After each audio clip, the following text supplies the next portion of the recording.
कि गवई गांव की एक सीधी सादी अनपढ़ औरत, गवई गांव की एक सीधी सादी अनपढ़ औरत अचानक हो गई दीवानी। सुनिए कहानी। हुआ यूं कि दोपहर में डाकिया एक खत लेकर आया। अनपढ़ औरत ने उसी से पढ़वाया। तो मन ही मन में खत पढ़कर डाकिया ने पूछा, क्यों री, तेरा आदमी फौज में सिपाही है? बोली हाँ। 3 साल पहले भी आई है? बोली हाँ। शादी के 2 महीने बाद ही फौज से बुलावा आया? बोली हाँ। और तब से वो अब तक नहीं आया? बोली हाँ।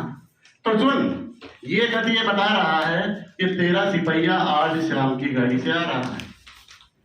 ये खबर उस औरत के तन बदन में नाचने लगी और खत छीनकर वो बिना पढ़ी लिखी औरत अपनी उंगलियों के पोरों से उसका एक एक आखर बांचने लगी। खुशी में रोने लगी, कुछ कुछ बोराई सी होने लगी।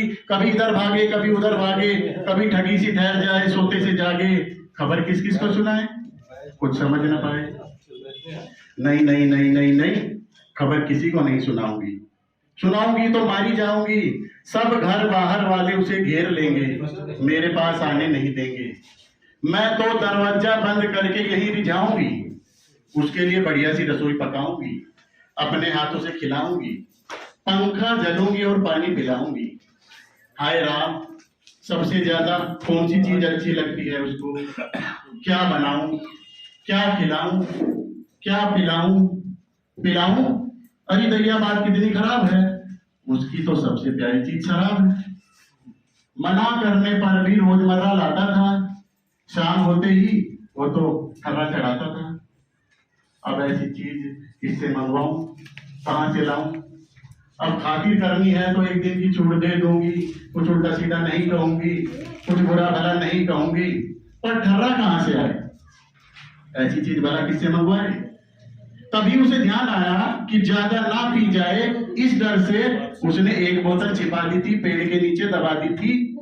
तो वो दौड़ी दौड़ी गई और उस बोतल को निकाल लाई और खातिरदारी में ऐसा निखार लाई कि उसने बक्से पर एक कपड़ा बिछा दिया और बोतल के साथ गिलास रखकर सजा दिया।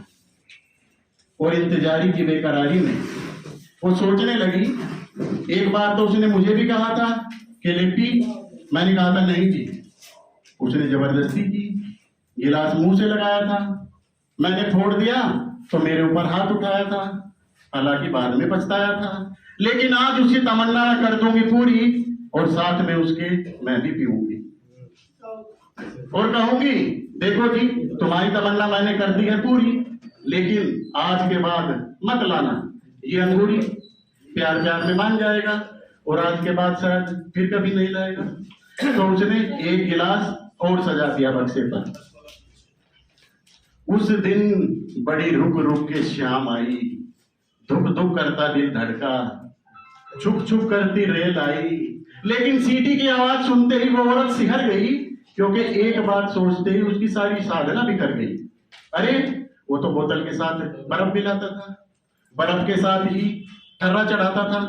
अब बर्फ किससे मंगवाऊं, चलो खुद ही ले आऊं। तो उसने लंबा सा घूंघट काढ़ा और चली गई बर्फ लेने। लेकिन इधर तो कुछ और ही बात हुई। पीछे से वो सिपाही, वो फौजी आया, खुला दरवाजा, बक्से पर बोतल, 2 खाली गिलास देखकर चकराया। माथा ठनका, कमजोर मन का वो सिपाही उसे दरस से कचोट गया और उस औरत को बदचलन जानकर लौट गया। इधर से औरत बर्फ लेके आई, आते हुए बूटों के निशान, जाते हुए बूटों के निशान, कुछ समझ नहीं पाई। तो मित्रों, कहानी खत्म, पैसा हजम। आपने कहानी खत्म, पैसा हजम। आप कहेंगे इसमें क्या दम, कहानी बेकार है, फालतू सुनाई है, इसमें क्या सार है? लेकिन मित्रों, चमन के मित्रों, मैंने ये कहानी आपको इसलिए सुनाई है कि आप ज्यादा से ज्यादा लोग इसे सुने और कभी संयोग से किसी गली में, मोहल्ले में, बाजार में, सड़क पर, चौराहे पर वो फौजी आपको दिखे तो उसे असलियत बता देना। उसे बता देना कि तेरी औरत आज भी तेरे आते हुए बूटों के निशानों पर अपनी उंगलियां फिरा रही है और तेरे जाते हुए बूटों के निशानों को अपने आंसुओं से मिटो रही है।